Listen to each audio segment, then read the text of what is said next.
Have you all risen yet? Well, you should, because court is in session. It is time for another episode of Judgment Day with Judge Marc Cairney fielding some of the questions that the viewers have sent in specifically for his point of view, his usual to the point, no BS point of view, which we all love on the bus. But yes, welcome along, folks.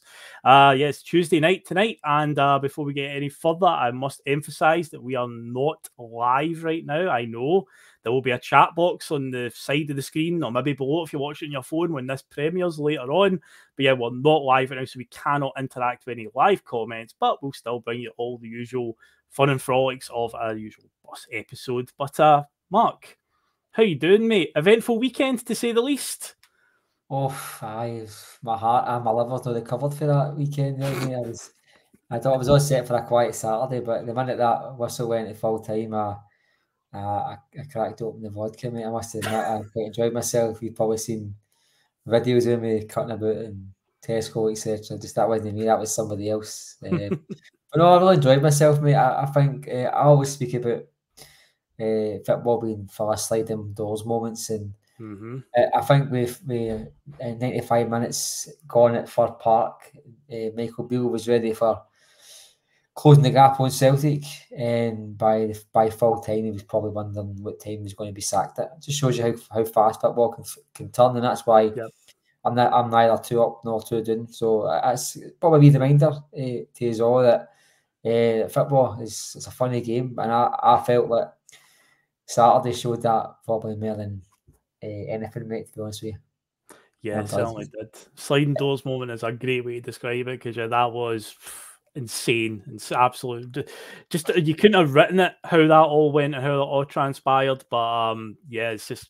Obviously, we'll obviously be talking about that tonight. I'm sure there's a question that will obviously be alluding to that one in there. We spoiler ahead of time, but yeah, it's as I say at the start of that eventful weekend, to say the least, because it was absolutely bonkers, and it could be such a crucial weekend, and we're only 7 weeks into the season. That's how crucial it could be. But we'll crack on then, get into the questions that have been sent in. Obviously, I'll just remind all the viewers to do all the good stuff. They helps out the channel, helps out Algorithm CFC. Obviously, hit that like button. Obviously, gets more traction for the bus and gets us seen in more recommended videos on YouTube. And obviously, hit the subscribe button if you've not done so yet. I think it's like 4,240. We're heading towards 4,250, which would be the next sort of landmark for us. So we're getting very close now.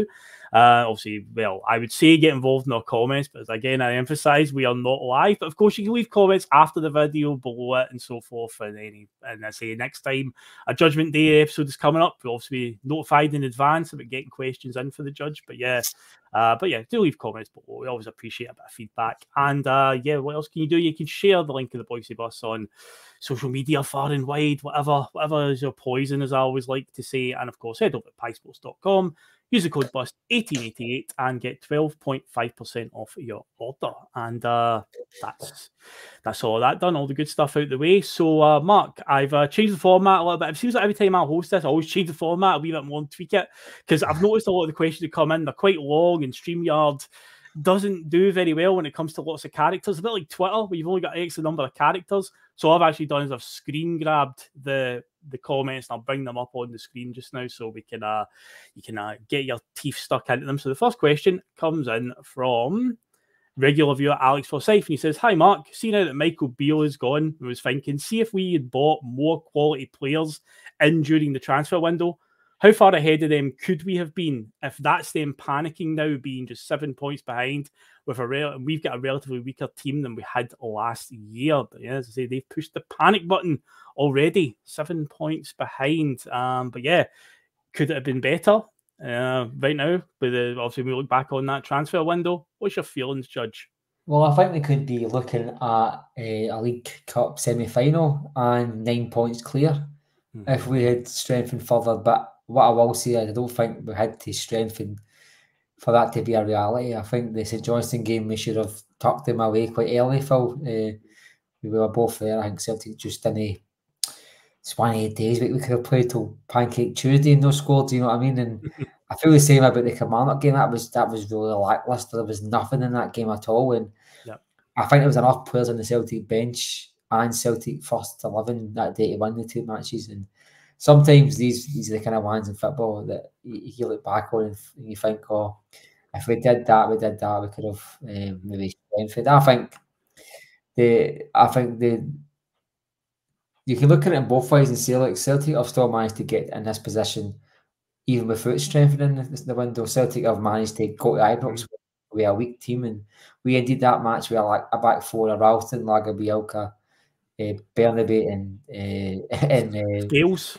And if you told me that in the summertime, even I would have fell off my chair with surprise. So, yep.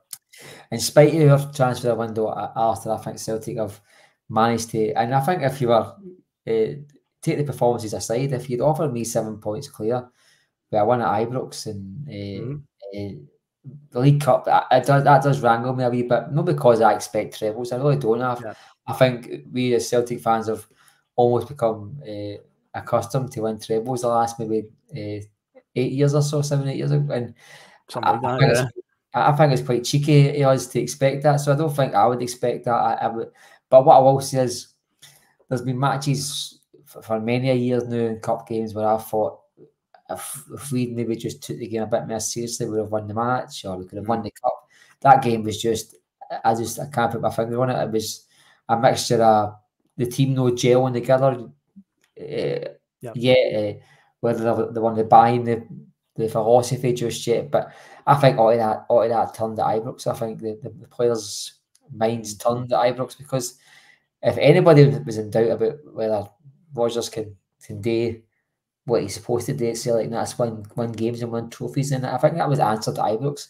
I still think, Phil, kick for kick, ball for ball at Ibrox, we could have still lost the match, but we didn't.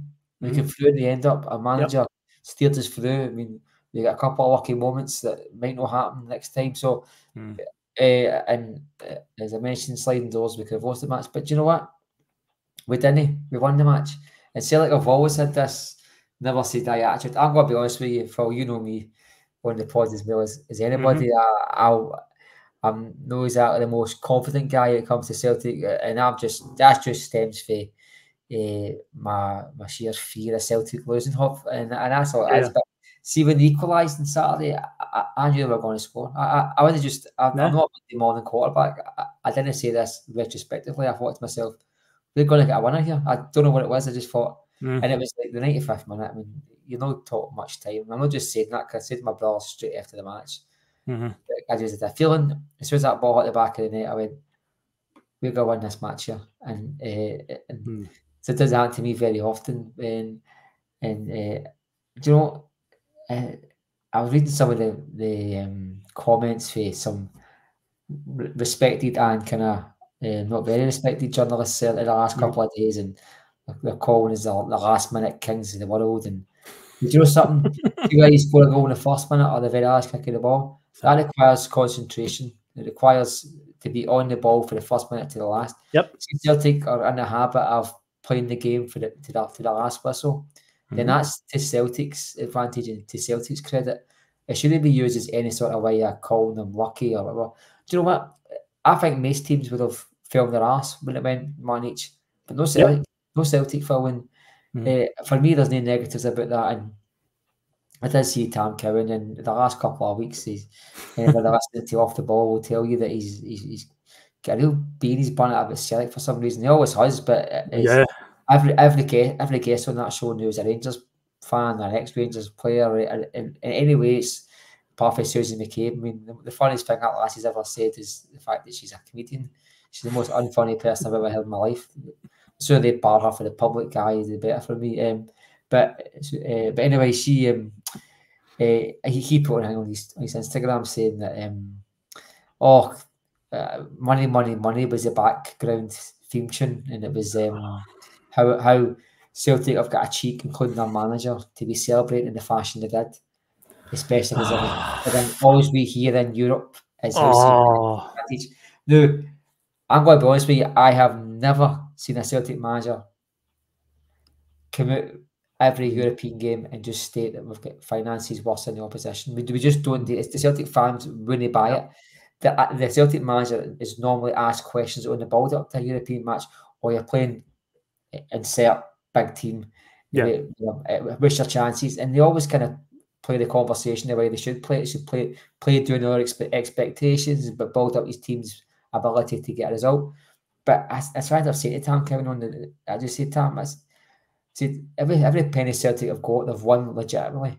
They earned it legitimately. And and just so you know, and he mentioned this on his show about Feyenoord, I said Celtic have got a higher wage bill than Feyenoord. So no Celtic fan is suggesting that Feyenoord have too much money. It's like, that's all we need. I was like, no, it's not.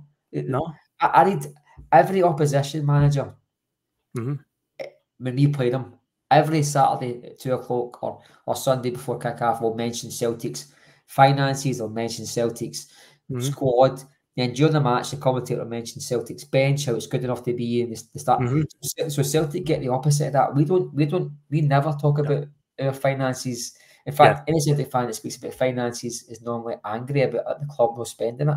So I don't understand where this kind of media narrative, especially when Celtic lose a European game, it's the first thing you hear on the radio if you like him. Oh, well, I take it. We're hearing about how Celtic have got a smaller budget to Man City. Well, we do, but see, nobody was saying when the ball was, a first ball was kicked on, no, they're on 50 grand, we're on 20. That's just the sort of thing you read in Scotland.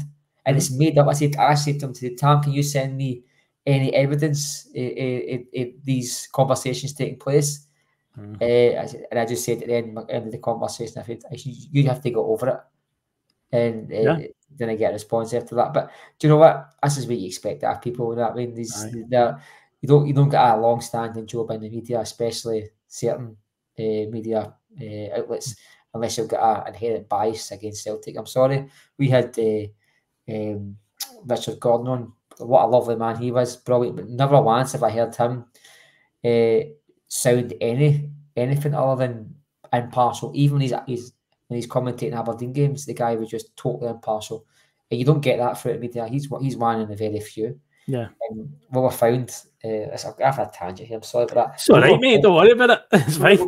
I do apologise. I was asked about but it just that annoyed me because I don't think any Celtic just fan... a point on that is, like, the Feyenoord defeat, I didn't see any Celtic fan across all of social media on different podcasts mention finances once.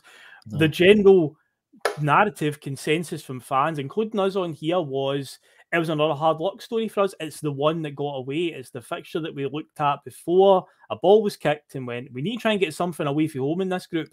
That's the fixture we need to target. We ended up imploding on the night, but nobody came away going, oh, they've got such a great budget, none of that at all, which is the case. That was Celtic once again shot themselves in the foot. So I said, the first goal that we lost, 4 things happened in a whole catastrophic series of events that only happens to Celtic. We never score goals like that. It always happens to us, though. We need to work so hard to score a goal. It's like, I don't remember anybody talking about the finances. So, no, that's just total dribble, that one from him. You're right, and it's kind of like the go-to thing, and it's like there's certain people that do it all the time. You know what I mean? He's got a big reputation even last season, and talking about any time Rangers got a decision against him, he was coming out and saying that some ex-referee pal he has, an unnamed pal, was saying that the decision was.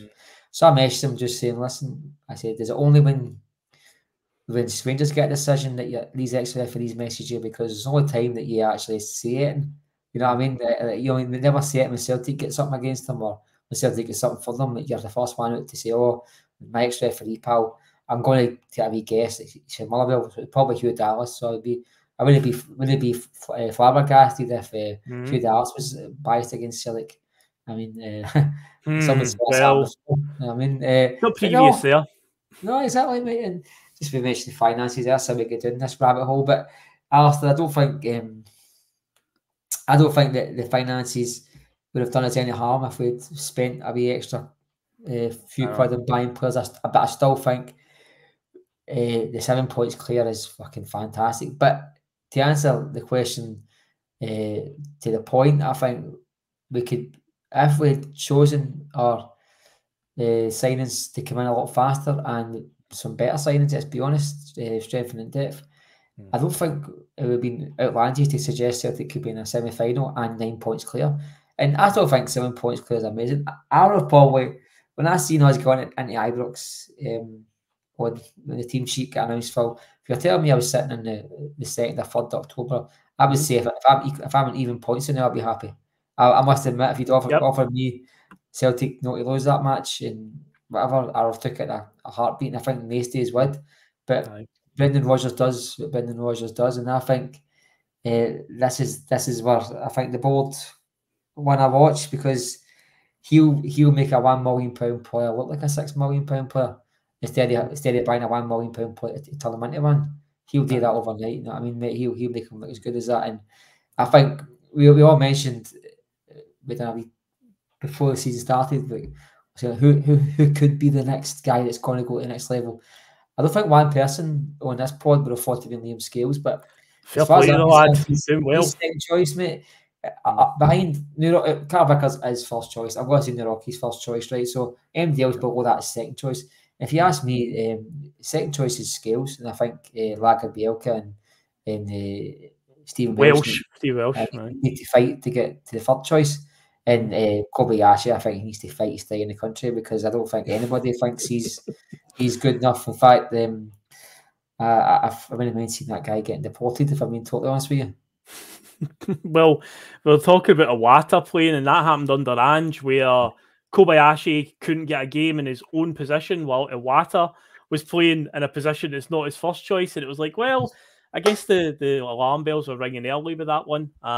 We should have saw that one coming. And this is the second manager now that doesn't seem to really rate Kobayashi at all. So got to question what is going on with that transfer. But yeah, in terms of what you've said there about where could we be, totally agree on that one. The St Johnstone game was one of the days where, I know there was a lot of vitriol in the air because we'd lost to Kilmarnock the week before, and then there was the 0-0 draw with St Johnstone. There was that incident at the end of the game where certain part of the fans was obviously giving their opinion to mostly Brendan Rodgers, because again, I think a lot was born out of them not wanting Brendan Rodgers in the first place. And it's like, hey, Brendan Rodgers didn't miss the chances that Matt O'Reilly did. Matt O'Reilly missed them, which is ironic because Matt O'Reilly has been one of the best players of the season. But on that day, he got himself into 2 or 3 good positions during the game and just fluffed his lines. But that goes in, different story. And as for the cup game, I'm the same as you, but I don't lose sleep over losing it in the League Cup. I'd sacrifice it for the bigger prize, essentially. But when it comes to Celtic defeat, it's hard to take when we have such a meek performance.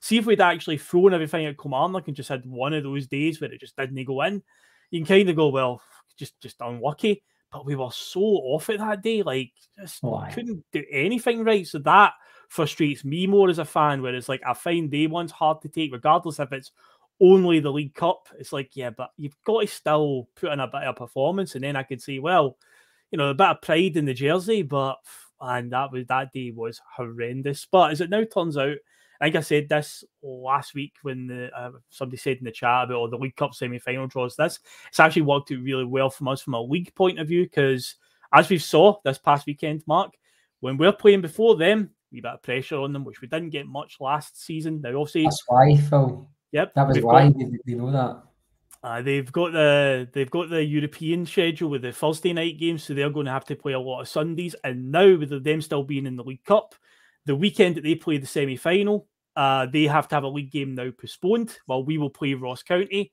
And the weekend of the final, it's Hearts we play at Celtic Park, and the likelihood is Hearts will probably roll over and have their belly tickled in the semi-final. So once again, I would expect Rangers to be in that final, while we will play our league game that weekend. And there's a good chance that the next time we play them, at the end of December, it ain't going to be 7 points. It's the gap. It's going to be quite significantly more, because always the same mentality. I would always rather have points on the board than games in hand. So, yeah, and with the way it's going with them, yeah. You found it during COVID. I mean, I think the seeds of the COVID season were sown by Lee Griffiths and Bolingoli, because Bolingoli, we get games called off, 2 matches called off straight away. So we were chasing 6 points against Rangers instantly.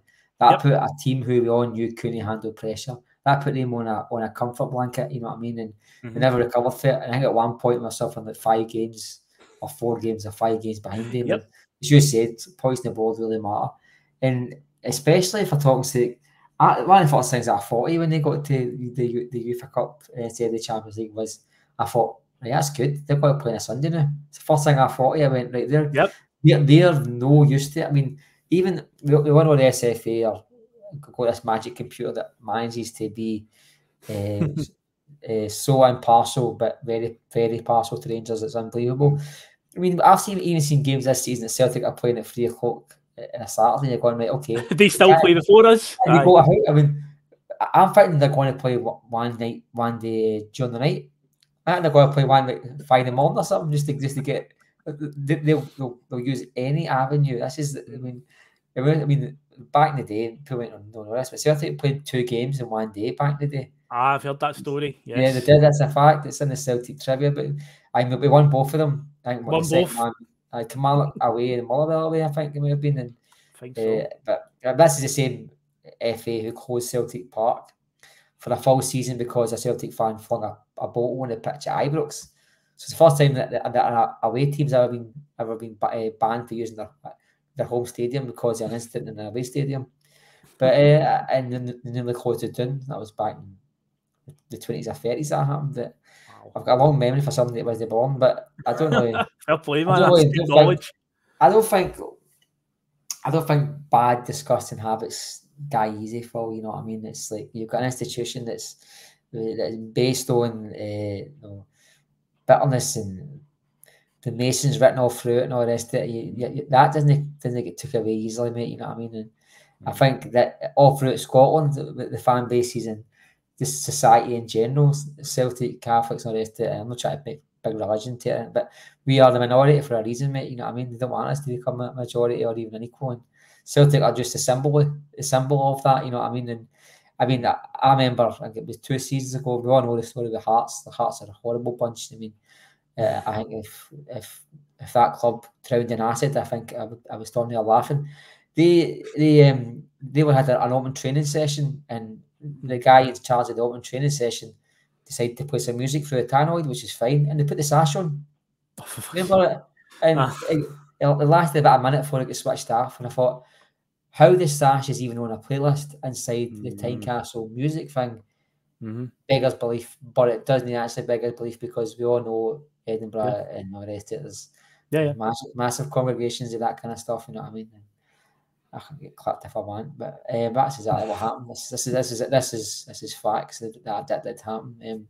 But I don't know where we go with that one. For we all know that if Celtic and Rangers are known in Europe, that one team will play in front of the other. But the only reason I think that makes sense to me is because the people in charge of making these dates and these times and schedules would prefer it if Celtic were the ones chasing the coattails of Rangers. And unfortunately for that mob, they played something like 20 times last season before us. Unfortunately, they weren't good enough for that to be a factor. In their heats. I mean, the very best they could do was pull it back to like 8 points and 7 points and 9 points at some stages. It was we would just then push them back. We just, 2 years later, we'd be winning 5-0 in the first 5 minutes, and it must have been soul destroying, which makes it a bit more. For me, it's the hope that kills you. And for me, sometimes that makes it a bit more satisfying. It's like I love to have been a fly on that big massive jobby on Saturday when they all thought it was one each at Ibrox. You know that? Yes, I was thinking that when the winning goal went in because they would all been gathered in the stadium. There must be footage of that because I don't know if you remember, Phil, a couple of years ago, something very similar happened. I think it might have been the day Scott Brown scored. Oh, Scott Brown scored the Hamonakis in the 94th minute or whatever. They equalised. Yeah, I know. I remember the one. It was a midweek game at Celtic Park. Yeah, there's a video of that kind of bit where somebody had said, Hamilton have scored, and they're all going mental, they're all going, yes, you dancer. Then the somebody goes, oh, no, hang on, so they've just scored, and you always see them all and walking at the stadium sort of thing. And I think I love all that stuff, mate. I don't think there's anything better than watching zombies crawl back into their boxes, mate. I remember that game. That was one of those midweek, December fixtures. You're playing Hamilton Accies at home, and it's like, this is going to be dreadful. But the last 2 minutes of the game were worth it alone. The 89 minutes or so that came before it, no, dreadful. I wish I wasn't there. I'm like, God, what am I doing out on a Wednesday night for this? But that last 2-3 minutes, Jesus, so worth it. I remember it well. Just for, I was a great night that, and it felt like a European night when we scored. Do you know? I read this the other day, and I don't know how true it is, but I want it to be true. Did I read that Alex Ray is a part-time hearse driver? Apparently Is so. that Yes. that is Yes. one of the most? See, somebody was born to live with it. If somebody was born to live with the dead, it was that guy, because his face just looks like somebody who wants to give you bad news or console you when you're having a bad time. And I thought to myself, I heard somebody call him the Undertaker. I thought that was hilarious. I saw that one doing the rounds as well. It's very clever, very good. I thought myself, man, they've went to the co-op funeral services to get their next manager, and I thought, you're a fucking dancer. That's what I live for. That makes up for watching some of the shit I watched as a Wayne with Celtic, you know what I mean? Sometimes the jokes just write themselves, and that was one that just fell right in your lap, and that the joke does write itself. I thought that was great, mate. And especially when they're called the zombies as well, just happened to. That's a cracker. But no, we'll move on then to the next question. So that's the first one dissected, and thanks to Alex for that one. So it's question number 2 from Graham Tyrrell, another regular viewer. And funny enough, you mentioned a name that's in this question just a few minutes ago. Quite good, foreshadowing there. So Mitchell Frame has just signed a new contract extension at the club. Young, talented left back. Should he be in the domestic first team squads now? As it's obvious, Bernabei is an Argentinian Bolingoli. Oh my word! I will put in Argentina. They don't know who Bolingoli is. Jeez, some mad criticism there. But yeah, Mitchell Frame, I've been hearing a lot about him. I can't sit here and say I know I watch the B team week in, week out or anything, but I have heard a lot of praise about the player, and I saw the news as well through the weekend I'm getting signing the extension. But yeah, left back, a position that's been up for debate a lot recently, Mark, particularly after the transfer window, albeit Greg Taylor's been a wee bit better in recent games, but yeah, could Mitchell Frame be the second choice behind get in front of Bernabei? Well, Bernabei makes me wish that Maggie Thatcher was still alive, mate. I know how she handled the Argentinians. I'd be quite grateful with that. Again, no, Mitchell Frame. I only really seen him on Twitter. I must admit, I made a wee quirk about his name. There's also like picture that or something. You picture said? That, and I found it funny. It was probably the worst dad joke ever, but that's what I do, mate. I do daft dad jokes. But listen, as long as it's not a charity case, if the guy is coming into training ground and he looks sharper, fitter, stronger, or even looks like he's maybe got a brighter future at Celtic, then bring him in.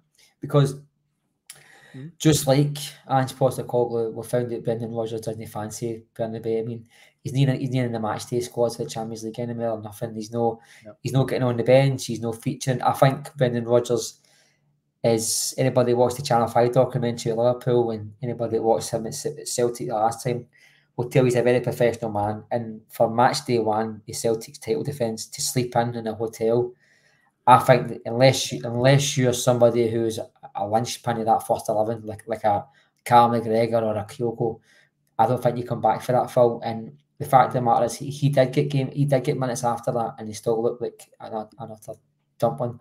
Yeah. I know I've got seems to like when I talk about the guy, I'm quite strong in my opinion. The first time I saw the guy play, the first time. And every time since, I think he's one of the worst football players.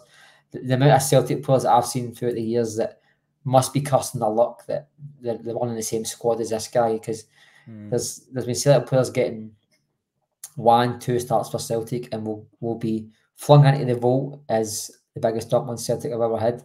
This guy's been the Celtic for a good 14-15 months. He's done nothing but make an arse of himself, drink driving, try to sneak into the dancing, break up people's 21st birthday parties he doesn't know, sneaking in for training sessions for matches and the rest of it.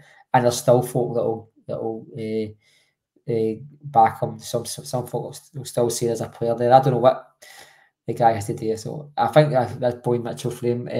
I've not really saw anything, Phil. You're probably better to answer that question than me. But what I will say is see if he's got a future at Celtic.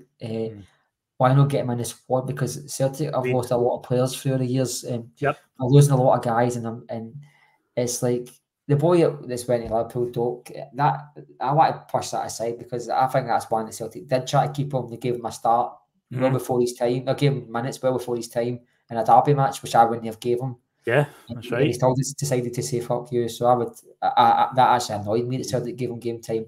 You should have said to him, do you want to stay? This is your pathway, there will be game time for you. The minute he says, Celtic shouldn't have tried to bribe him with a hopping out against Rangers. They should have just said to him, no bother, that's the door there, and please don't turn him in and let us see the way out. But good luck to the boy, I'm pretty sure you have a good career. But we've lost players that have went to Bayern Munich, and some went to one boy went to America, who's supposed to be the next big thing. I was talking about him the other night. Cameron Harper, because I was talking about the COVID season.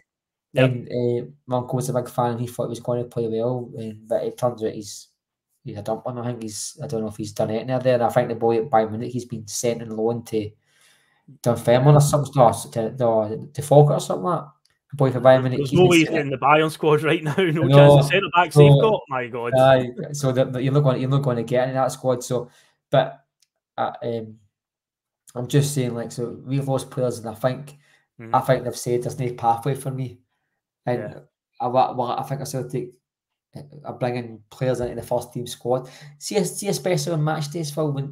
Like, I know for a fact when I look at a match day squad, and you get match day fillers, you'll get a Bernabeu on the bench who probably doesn't deserve to be there, and you'll maybe get like we've seen previously, you'll see an Ayeti show up or a Sorrow show up, who aren't going to provide much. Why not let give these guys 10, 15 minutes, get them in the match day squad? Because they've got a future ahead of them at Celtic. They're not running down contracts. They're not just bit part players.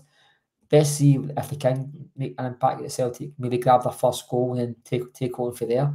So why not give these guys a chance? And I think if Brendan Rodgers, I don't think he's the kind of guy. I think we saw some managers we've had, very successful ones, don't give you a chance. But what we did see with Rodgers, he wasn't shy to fling young boys in and give them minutes. You know what I mean? That towards the end of the season, there was players getting games and all the rest of it. And this boy, if he's been signed up again, then why not? Phil, you know what I mean? Why not give him a chance?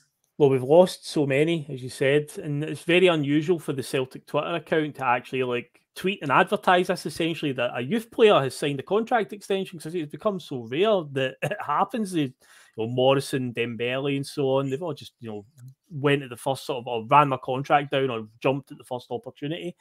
So I think you've got to read something into that. The fact the club have actually put it out there, promoting it like, oh yes, B team players signed an extension, highly promising. So that's got to tell you they rate him in some way, because I've said that plenty of times on here, and again, this isn't really Celtic's fault, but the current predicament the B team find themselves in, the current setup, and this is more on the SFA, the SPFL, whoever it is, whatever the governing body, essentially all they're doing right now is playing glorified friendlies in the 5th or 6th tier of Scottish football against guys who are either former pros, part-timers, mostly big cloggers on terrible surfaces, and there's no real inroad to the first team, it seems. So giving them minutes here and there, say, is better than somebody like Bernabeu or whatever, because we could be playing a game at Celtic Park against a team like, say, Dundee, Kilmarnock this weekend, whatever.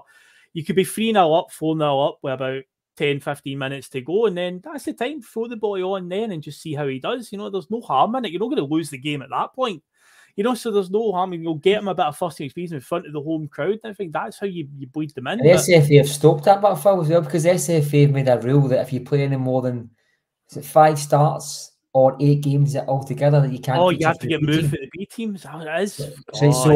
So the SFA are actively taking that opportunity away. So that's terrible. See Valin, a player who's performing well at the B team, and they're involved in match day squads. But also, when you hear anybody speaking of a certain age who's played football, they'll mention the fact that when they were playing at youth level, they would have players that were injured and were coming back into the squad, like Cameron Carter-Vickers coming in and playing the reserves, and then they say the amount of good that did me playing against these guys for a couple of times this season, just got me to the next level even faster. And we've not got that opportunity because, one, they've got to be a certain age, I think, for Celtic to play them and Rangers, and 2, the SFA have put this clause in. Now, if you can't win the league, promoted, I don't understand why there's that clause in place. Celtic are going to risk a Cameron Carter-Vickers, for talk's sake, who's fully fit, and say we're playing civil service strollers on Saturday. I really fancy that. Do you want to play for them instead of us, instead of the first team? You know what I mean? That's not going to happen. So No. I don't understand that. Celtic aren't going to like fling out 10 first team players to play a B derby match. They're not going to say what's Rangers at Ibrox on Saturday in the B team. We'll bring out a first 11. We'll just shove 10 of them there.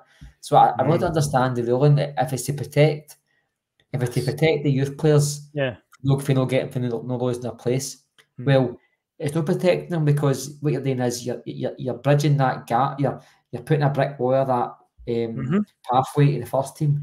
Because what Celtic need to do is pick and choose when they can play them. Because if they start one game for Celtic in the top league and they play a couple of matches, that same hamstring, they're either going to need to stay in the first team and they're not ready yet, or be sent back to the B team and never play again the rest of the season.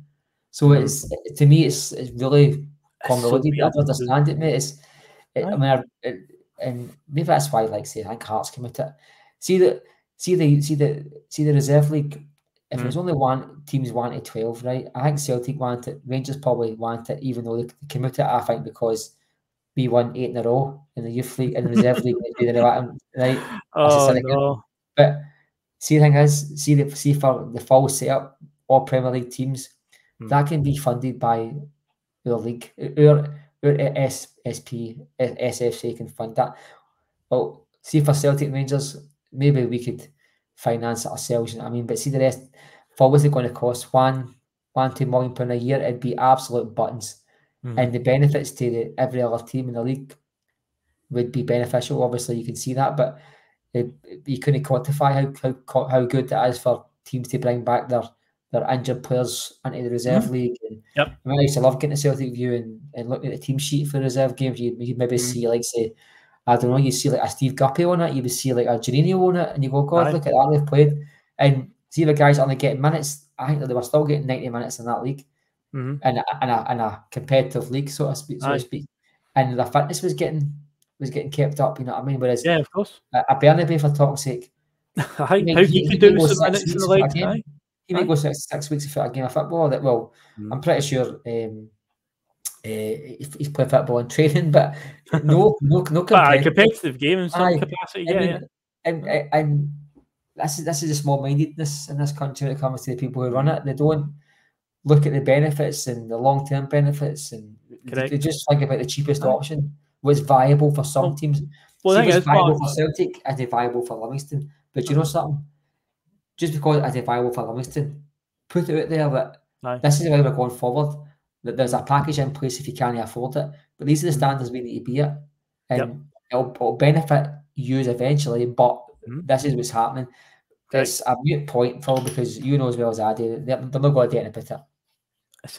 It's insane, because I know right now the Scotland national team are going for a bit of a purple patch, right? But for years and years they were in doldrums, and there was always the debates would come up. How do we improve Scottish football? And people would talk about grassroots level, improving stuff like that. And what you've just said to me there about these players, these youngsters, aren't allowed to play X amount of games for their first team, or else they then become first team players. And it's like, there's no guarantees they'll get a game. And that's just, again, counterproductive. It's like, you give them a wee bit of experience in the first team, and then they can still continue to play B team games to keep the minutes and the legs and so on. But that whole doing that rule, and it's like, in the long term, again, if they're wanting the Scotland national team to be consistently good and good youth players coming through at clubs, and it continues, as I say, right now they're in a purple patch, but how long will that last? Who knows? It could end after the Euros next year. We could go back to missing out on every single tournament that comes along. And it's like, these are things that, again, the Scottish FA, SPFL, whatever, we've said it so many times, they're really good at, cutting their nose off to spite their face, shooting themselves in the foot all the time. Nobody does a worse job of promoting Scottish football than actual Scottish football itself. It's always the same. Of course, mate. And I watch quite a lot of I don't know why I watch it. That's Sam's Rangers Adventures, I call it. He goes to all the clubs in Scotland, and you look at I watch him as well. And you look at the clubs, and they're like, even some of the pro teams, and they've not got an office staff Monday to Friday, and everything's just so amateurish. And I think to yourself, you're no self-promoting. You're saying to yourself, we're a small town club, and that's all we're going to be. We're not going to want to expand. We want to try and make ourselves bigger. if they get 500 fans, we'll accept that. They don't try and in any way push themselves out there. No. You get the odd Partick Thistle that'll release a stupid mascot to get a bit of fame in them, but they don't promote themselves. You look at some and it's like you go, God, look at that, man. I mean, I watched this one. There's a thing on YouTube. It's called A Bunch of Amateurs. It's a English 4th or 5th division team, and it's like this guy, he actually, I think they're called Dorking FC or something. Right, and some of the stadiums they go to, they're holding like 8,000 and 9,000, and it's, you're like, what the fuck? And the stadiums are absolute. The stadiums would look all right, and probably the top league, definitely the Championship, definitely. I mean, Sojourn playing against, must have been a season or two ago. Sojourn playing against that Wrexham, and you go and look at that stadium, and you go, my God, look at that. That would be the 3rd best stadium in Scotland if that was up here. You know what I mean? It would be. But there's no promotion in the league. There's no like facilities funding. There's no. I mean, I think there's a misconception that the teams in Scotland who have got AstroTurf pitches, that's because they need to sell the pitch Monday to Friday. But for £100 in a school, no. The reason why they do that is because they need to use that to train. They're going to train as well. Training facility. It costs something like $100,000 a year ahead for an SP, a Premiership team, a full-time team to train their first team players if they use a sports facility. It's a lot of money, Phil. You know what I mean? It's a lot of money for teams, but there's no funding, there's no bridging the gap in terms of finances. So we don't help ourselves. They fling money up against the wall in Scotland. They fling they want to find £60 million so every school can have a photo of fucking King Charles. I mean, there's no money. There's no money going about for the real things that matter. I mean, for instance, there's talk of the sports complexes in Motherwell getting closed down. I've seen that the other day. Yeah, I thought myself, anytime I could buy a football pitch that's out of hours, it's padlocked, so Wales can't play football. Right, that pisses me off. It should be free.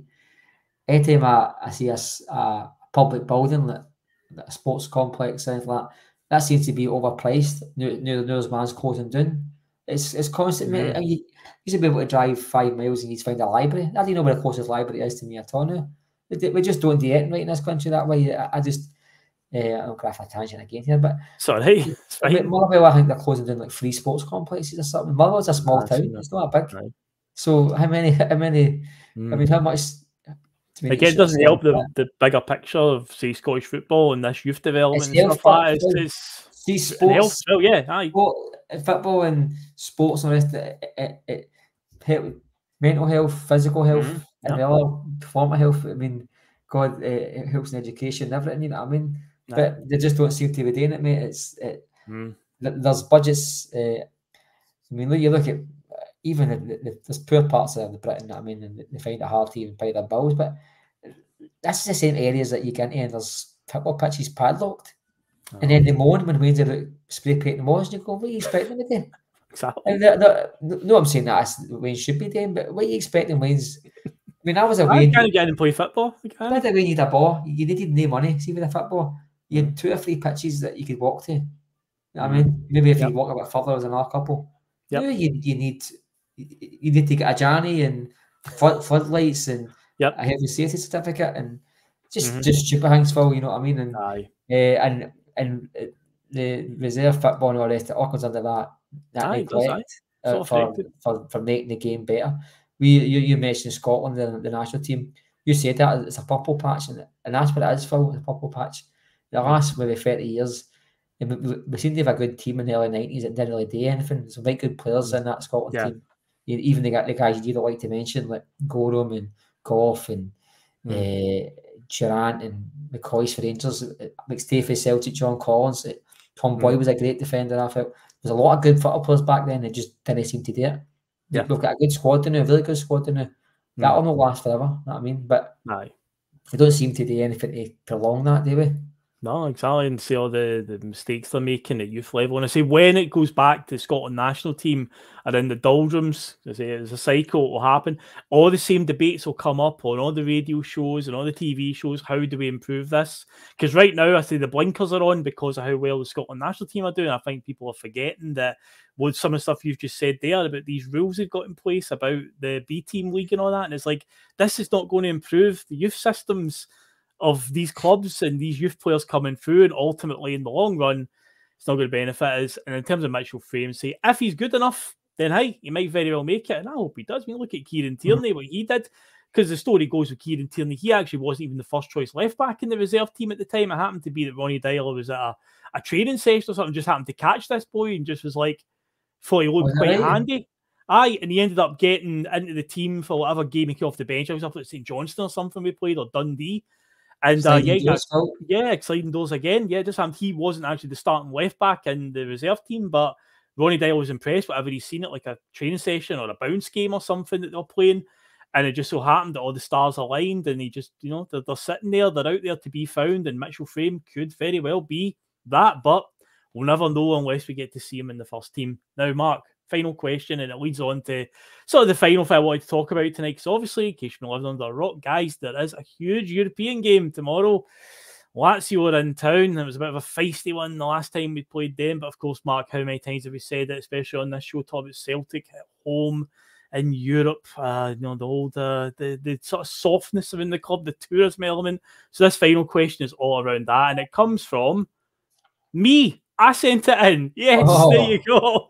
So I know the judge will have a typically cut-in opinion on this. It's Champions League week, a home game too, a chance for some buffy Caird Pish, whether it's in the run-up to the game or after the game and the fallout.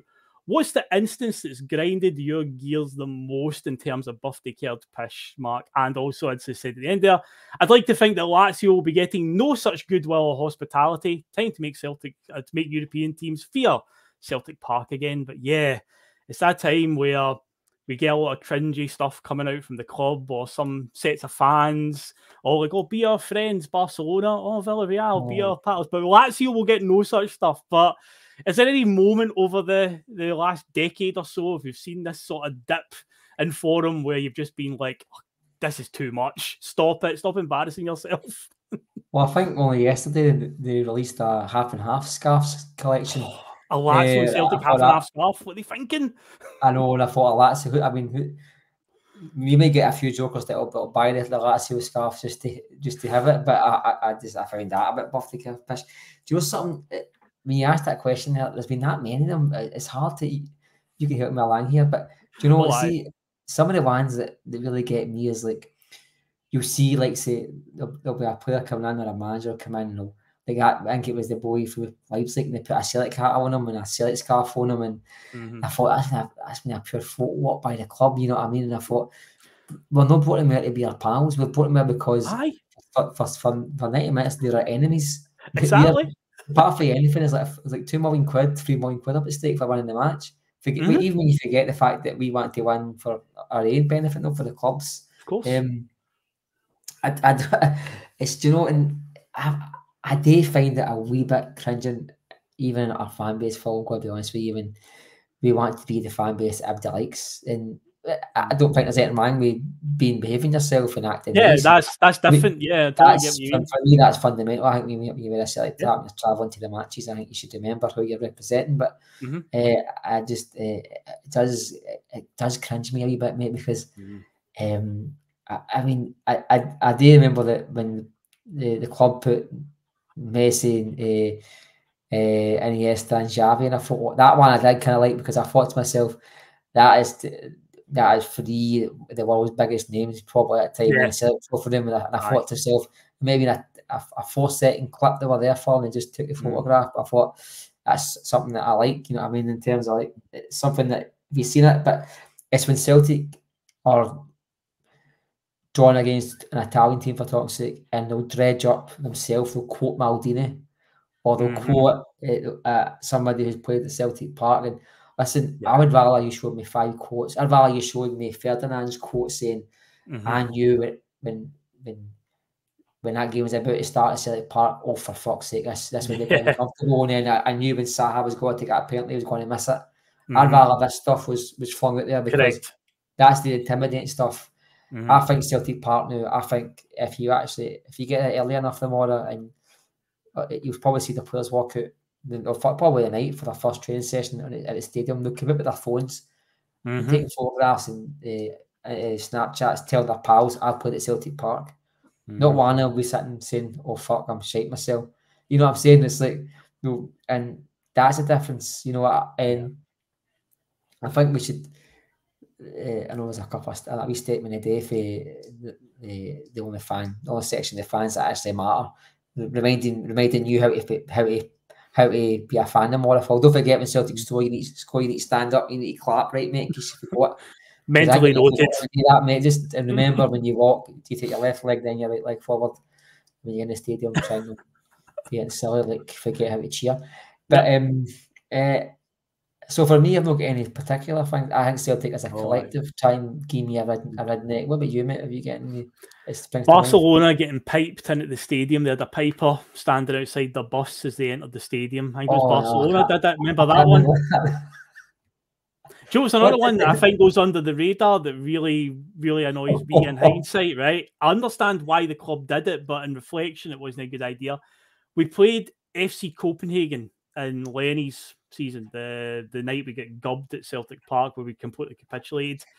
And obviously before the game, they have the little disco light shows, I like to say, and they played a song which turned out it was like Copenhagen's anthem, Tsunami. Oh, that's right. Because it's like you're playing the opposition team's song. I know they've done it with Barcelona as well. They've played like Barcelona's club anthem, and this was back in 2008. I can remember them playing it when they beat us 3-2 in the knockout rounds. And it's like, would we expect to go away to Lazio and then to play You'll Never Walk Alone? No, we wouldn't. Would we expect them to play Just Can't Get Enough or anything? Not any song you're supposed to Celtic. We wouldn't expect that. So it's weird. What I will say is, I'm not being I don't get abroad much specific, but I have seen like Barcelona. They played about 10 Celtic songs at full time. God. And they played Celtic videos and that. But that's after they beat us, of course. So it's all right. They beat us. No, they beat the last kick of the ball, actually, the bastards. Was that one? But so I think there'd be a bit of fresh out there, but I do get you, Phil. I do understand it. And do you know something? See that Copenhagen song? I remember, because see the home, the away leg, which would have been their home leg. Yeah. The fans were taking videos of that at half time, and they were all saying, "Oh, what I see us at Celtic Park. I'd love to see us at Celtic Park, etc." Yep. And Celtic went like, "Oh, it's a good idea. We'll play that song," but not knowing that it's probably really it's like akin to, as you say, somebody playing a Walk Alone for us. You know what I mean? It's like their club anthem gets all their ultras up. It probably gets their players up for it and all. And it was man. Because they had the lights doing the same. Yep. It was going moving to the beat, wasn't it? And I went, oh my God, I do remember that film actually. And I don't know. And my biggest one at the moment, I'd probably say is it was the one, I'm pretty sure, when we got a Champions League draw a couple of years ago, and I don't know if what team was it, and they had the opposition manager talking about Celtic and all that, why the post pre-match interviews, and I went, oh no, I mean, what is this? Who is that again? The Champions League draw, and Celtic had interviewed him. It was actually Celtic interviewed him, and he said, was it under Rodgers or? No, it was only a couple of years ago, mate. It was like recently. I thought, that's embarrassing. I'll spring to mind. Maybe in Rodgers last season, we played somebody who the manager had played with us, played against us or something like that before, and they just spent 2 minutes talking to the guy, and I thought, that's embarrassing, you know. And I just couldn't see, like, say, like an English team speaking to like Italian manager and saying, like, well, would you make it at Stamford Bridge's atmosphere the best you've ever seen? You know, we don't need that, Phil, you know what I mean? No. And do you know something? I would rather Celtic Park wasn't mentioned at all for its atmosphere. I'd rather it was just mentioned for how hard it is to play there. Yeah, you know exactly. It's like some teams will get bad pitches and really, really wide pitches, and they'll get a bad weather and all the rest of it, and it's just a right bad place to go to. Excuse me. But Celtic seem to want a stadium to be remembered for, you know, like tifos and I think the tifos are part of the pre-match entertainment, Phil. I mean, there was a message today. I'm not going to get into who sent it. The Green Brigade, in case anybody's worried. How about the tifos were? Don't forget to still support the team. Well, you've got a duty to support the team, even though there's no tifo. I thought to myself, the tifo is the pre-match entertainment. It doesn't define how we support the team. It doesn't give the players an extra spring in their step when they go out and see a picture of a bullseye. You know what I mean? And a dark in it. I mean, that was Red Bull. That was Red Bull Salzburg. Who fucked us? And then you had the Valencia, no scared of the bat. Who fucked us? And you had the Juventus one. Who fucked us? And you had every other one who fucked us. I dare say, when there's no tifo, the team probably play a bit better. But I'm just saying, I think they're going to get a win tomorrow night. There you go. There'll be no tifo. Good stuff, mate. Yes, well in. I like that positivity. Yeah, like I said, they're going to get a win tomorrow night. I really do. And you know, but this is the thing. I just because I mentioned the tifo, I don't think the pre-match entertainment. I think when you get Liam McGrandles playing before a big match, to me that's far more beneficial to the atmosphere than a flag of Bobby Sands. You know what I mean? I'm sorry, I just don't see what it does to the players, what it does to the fans. I think it's quite exciting to get your phone out sometimes and you see the wee bit of jazz they make before the match. But as I just say, it's the pre-match entertainment. You know what I mean? You know what I mean? It's you know, it's whether McGrandles has performed in recent years before the game, it really does get the crowd going. Brilliant. Absolutely. And he's brilliant. Anybody that listens to that guy sing, he's brilliant. You know what I mean? And I really do enjoy listening to him. And sometimes I get in the Caird suite or whatever, or I used to get in there all the time and used to think he was outstanding. I still watch him on YouTube on a Friday quite a lot, but that gets the fans up and running. See if anything gets the fans up is live music. We've all seen it before. I remember one time I was at a Celtic game and I'll never forget it. I'm a big fan of Fego Sharkey. The Undertones were playing before the AC Milan game, I think it was. And we drew nothing each, but that was still AC Milan with Shevchenko and everything playing for them. You know what I mean? This was a good team, mate. And not a bad team there. Maybe a 0-0 wasn't a bad result, but that was I think that was the last 16 or something. I'm not sure. Aye, that the one when Kaká scored the winner out in the San Siro. He beat everybody on the park. It might have been for it might have been. But I do remember that. That was excellent because I'm a big fan of Fego Sharkey, as I say. But I think these things, and I don't think. One thing I don't think needs encouragement is the fans tomorrow. As soon as that anthem starts, as soon as you go there, you probably get there a bit early because you can be your dad. The minute you get there, mate, even if it's 7:15, you're going to feel the atmosphere the minute you walk through that turnstile. You know when you turn up at St Johnstone, you feel you're playing St Johnstone. The crowd's quiet before the game starts. You sit and talk to the guy 2 seats behind you. You can feel it's St Johnstone, you know what I mean? But when you walk into the stadium, you can feel, we're playing Rangers today. We're playing the Champions League. You can feel that. You see that Champions League advertising boards over in the stadium, and it does. You do feel the buzz. You smell it, and everybody on the bus is talking about it, and all the rest of it. It's definitely together. So I don't think we need. I'm not down. I'm not slagging them, but just that wee statement today, kind of did. That was another cringe moment reading that. It was so self-indulgent, but as much as they bring to the crowd, they know that crowd, and sometimes I had to be remembered for when. I actually stuck up for them yesterday on Twitter, but I was accused today on Twitter of hating everything today. Well, yesterday, in fact, I'll talk about it quickly. There was photographs of the videos actually the police. This is for park, isn't it? There's a fire exit with 2 signs on it saying fire exit, keep clear, and there was 2 signs, maybe it was just fire exit, keep clear, and there was like 4 or 5 police using their body weight, slamming the doors close to Celtic fans are trying to get out. Now, first of all, I'm not a health and safety expert, but I know for a fact it's illegal to padlock or lock a fire exit when people are inside. So, first of all, that's. Second of all, why the police felt that was a good idea is baffling to me. And I was saying, look, whether it's the Green Brigade inside or whether it's the Cairney Foundation, makes no difference. There's people behind that. You know, I mean, this is the same police. Remember, that big fence that they insisted at Celtic Park. Yeah. It's that under the North Stand. Yep. Folk nearly died for a few years ago because of that. There was a crush with about, I'm going to say 7, 8, 10,000 Celtic fans nearly crushed in that crowd. You know what I mean?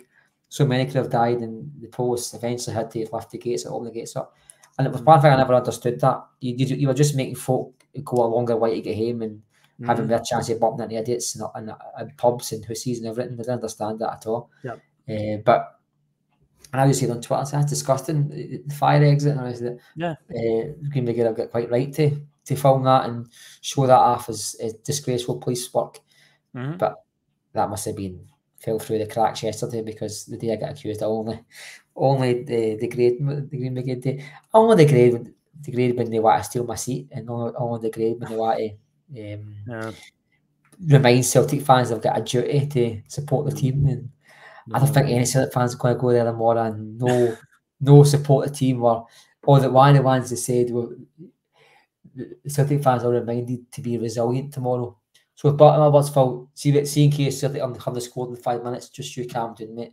I'll be resilient. Calm, right? But see now you've got to be even extra calm, because there was a statement made today by the most important people in the club. So just you remember that to be resilient and take your time tomorrow. I will do my duty, Mark. Don't you worry. I will do my duty tomorrow night. Yes, do your duty, mate, and don't forget, you're encouraged to bring your colour and your glitter tomorrow. So anything you want to, you want to express yourself tomorrow, please bring as much colour as possible. I would suggest, mate, you'd maybe just wear green and white. That's as much colour as I expect you to bring. You want to bring another yellow and green into that, you do that, mate. That's mix it up a wee bit. Keep all shades of green are acceptable, mate, and all shades of white are acceptable in all my eyes. But as long as you turn up tomorrow and shout for the team, come out the tunnel, that's what matters to me, mate. No, don't you worry. I'll be doing that, mate. I'm looking forward to it. But what I want you to get a win, Phil. I think you're going to get a win. Yes, and I want to be seeing. I want to be seeing on Instagram and stuff after Chiro and Mobley talking about, I really hated my game at Celtic Park. Really, I don't ever want to go back there again. That's what we want to see. That's the type of messages we want put out there. We don't want all this birthday Caird Pish where it's all like, I really loved my game at Celtic Park as they win 3-0. No. That's not what we want to see tomorrow. It needs to change. It needs to change for the better. But yeah, tomorrow night it will be PMP Champions League edition. So Russell and Terry will be on for that late night. I don't know what time I'll get home tomorrow night. Could be a late one getting away from Celtic Park. But yeah, back on Thursday night, I'll be in the hosting chair for TNF. The judge will be back on that one. Of course, we will be live on that one. So if you haven't figured it out by now, by the end of this show, if you've watched the entire way, we weren't live tonight, folks. We were pre-recorded. But yeah, we'll be live on Thursday night. We'll get a couple of other guys for the team to join us as well. And we'll be dissecting what happened on Wednesday night and say Mark's positive. He said it's going to be a win. So you know it's going to happen, folks. You know if Mark's backing us a win in Europe, it's got to happen then. It's got to. This is it. The omens are good. Mark has actually backed us to win a game in Europe. So I've got high confidence now. I'm ready for it. So yeah, this time tomorrow night, we're heading over to Celtic Park. So looking forward to it. But yeah, we'll head off now, Mark. It's been a good Judgment day, a good episode. So next week, we'll do the rotation. It'll be a nostalgia episode next week. Might have something special lined up for that one. But yeah, I'll be working on that one in the next few days, trying to get all the pieces in place. But yeah, we'll be back with that next week. But yeah, tomorrow night, PMP, Russell and Terry. Hopefully we're talking about a win, and good luck to Celtic tomorrow. And we'll catch you all later, folks. See yous.